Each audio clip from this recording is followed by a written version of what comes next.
本節目由高品質的蝦給最愛的人正大泰國大蝦冠名呈現。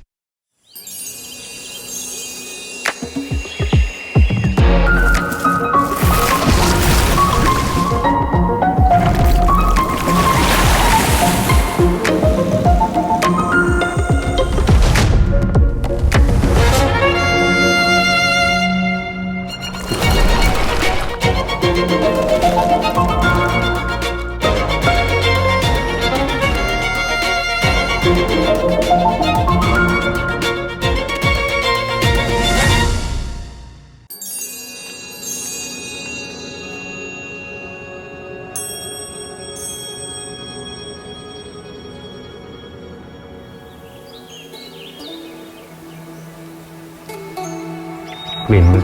ก็ยังเป็นเอกลักษณ์แต่มันก็ไม่รุนแรงเท่าว่ามันคืออะไร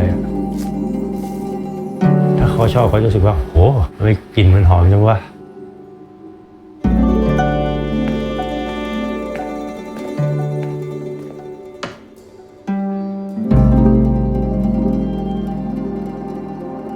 คือกะเพราก็คือส่วนหนึ่งที่ผมมาใช้ในการทำอาหารมากกว่าคือกะเพราก็แค่หยิบเอามาใช้กับสิ่งที่ผมรู้ว่าจะต้องเอาใช้กับอะไรในแต่ละครั้ง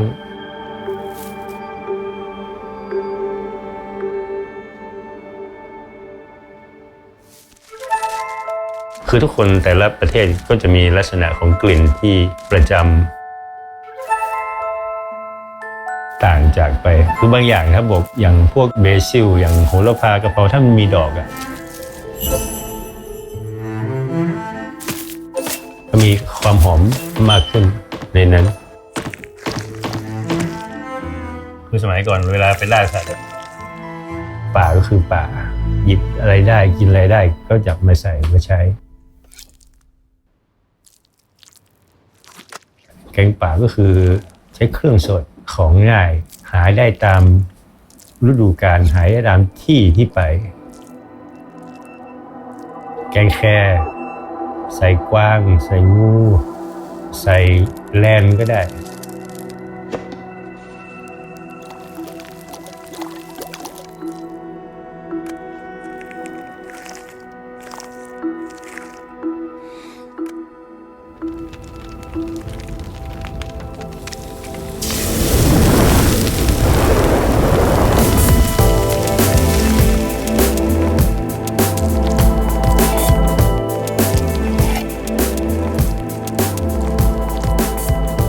กะเพราเนี่ยการดับกลิ่นคาวของเนื้อสัตว์วิธีการเดียวกันแต่ถ้าใส่เข้าไปในแกงมันก็คือให้กลิ่นในแกงนั้นเพิ่มตัณหาของมนุษย์มันให้ความรื่นเริงระหว่างจานมากกว่า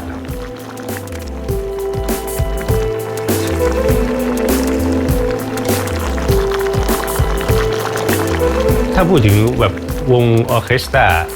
เปียโนเหมือนพริกผมคิดว่ากะเพราเหมือนกลองที่อยู่ข้างหลัง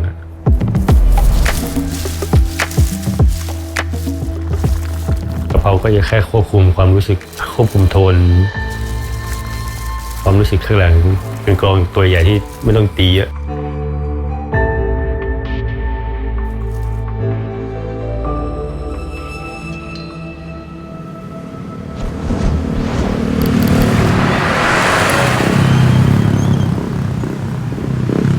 กับประเทศไทยเหรอก็น่าจะคู่กันเพราะเรามีผัดกะเพรา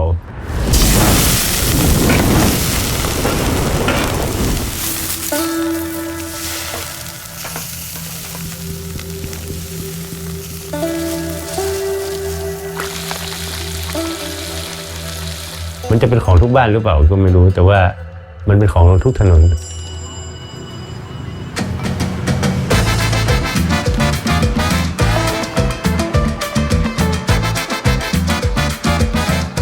เราแทบจะไม่คิดถึงกะเพราเลยนะเวลาเราหิวข้าวเรามีพิซซ่าเรามีพาสต้าเรามีทุกอย่างเราก็ไม่ยังเสือกสั่งกะเพราไข่ดาวอยู่ดี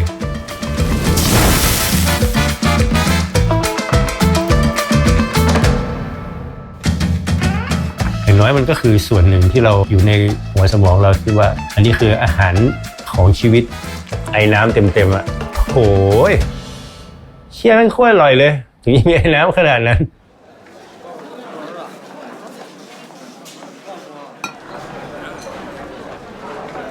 การจัดการร้านกันผมไม่ได้เข้าไปยุ่งเพราะผมไม่ถนัดปกติภรรยาเป็นรายการผมแค่เป็นคนทำอาหาร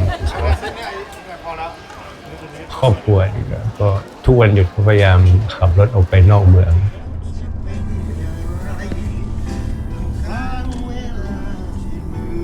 In 600 meters, turn right. Turn left. ถ้าเชิงในความลึกลับซ่อนเร้นของผมก็คือสังขละบุรีกาญจนบุรีเป็นเมืองที่มีป่าก่อนทางป่าเขาอะคนก็จะเห็นมิติใหม่ที่ความกว้างของท้องฟ้ามันกว้างกว่ากว้างเลยนะ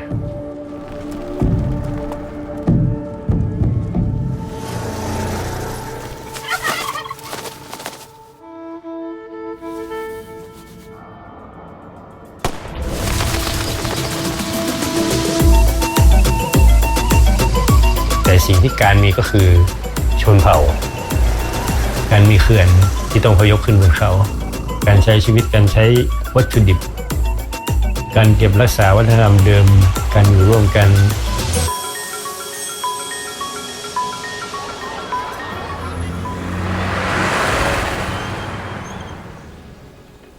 ซึ่งมีความแตกต่างในการกินจับเลยนะอ้าวปลาลวกนิดนึงปลาไหลกะเพรามีหลายอย่างเดี๋ยวกะเพราก็มีกะเพรานกนกก็ผัดเผ็ดก็ใส่กะเพราเหมือนกันแล้วทุกอย่างผมไม่มีสูตรนะเพราะตวงเท่าไรนะผมกล้าเอาผมใช้ก็โรย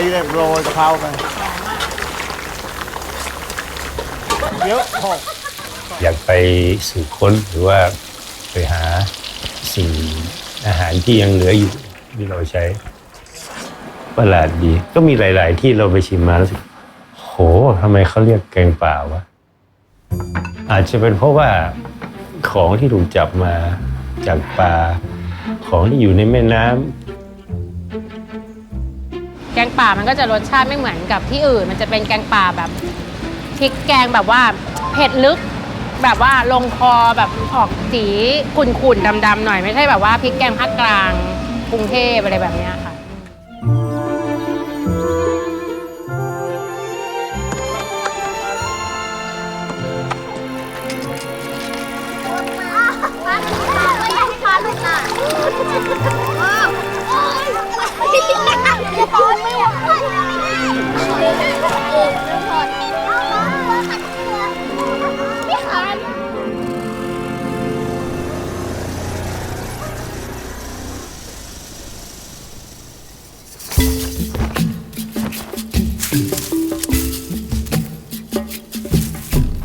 ถ้าใครได้ที่นี่ไปก็อาจจะ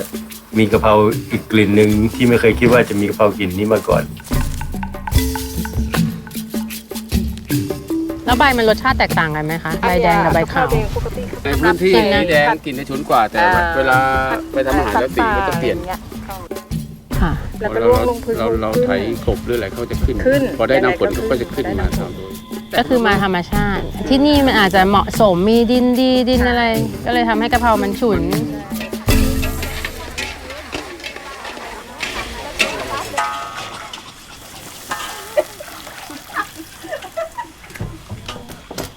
ทำไมเราเรียกว่าผัดขี้เมา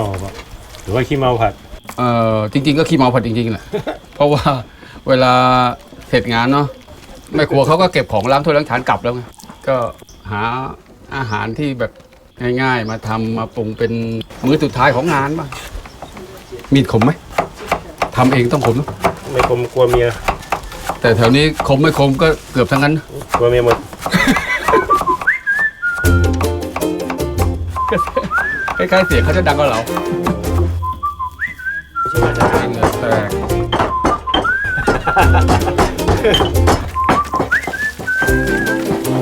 ครับ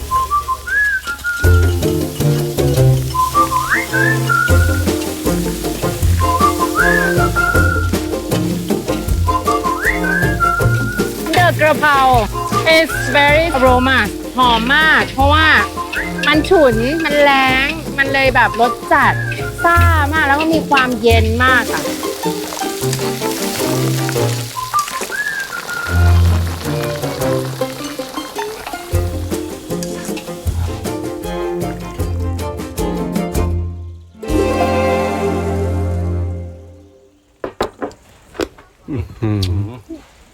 ฟันหักหรือว่าอะไร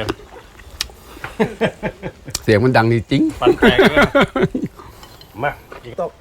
แทบจะไม่ต้องปรุงเพิ่มเลยครับ ไม่ได้ทำอะไรเลย ทำอะไรเลย ไม่ ต้อ ได้ งกิน ใส่ เอ อะ ง ไร ต้ เล อง ย กินเอง กินแล้วอร่อยมาก surprisingly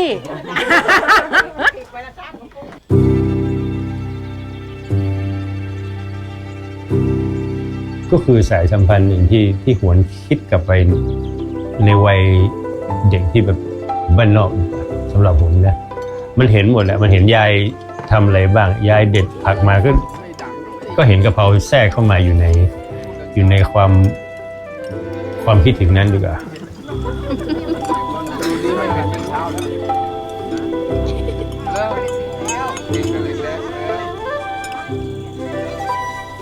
ก็คิดว่ามันก็สามารถคอนเนคคนได้ด้วยกับคือจริงๆตอนเนี้ยกะเพราก็คือสิ่งหนึ่งที่ต้องอยู่บนโต๊ะอาหารในการบอกเล่าเพราะว่าเราผลักดันกะเพราให้มันมีชื่อเสียงมากกว่าที่จะไปบูชาเทพเจ้าเราบูชาคนมากขึ้น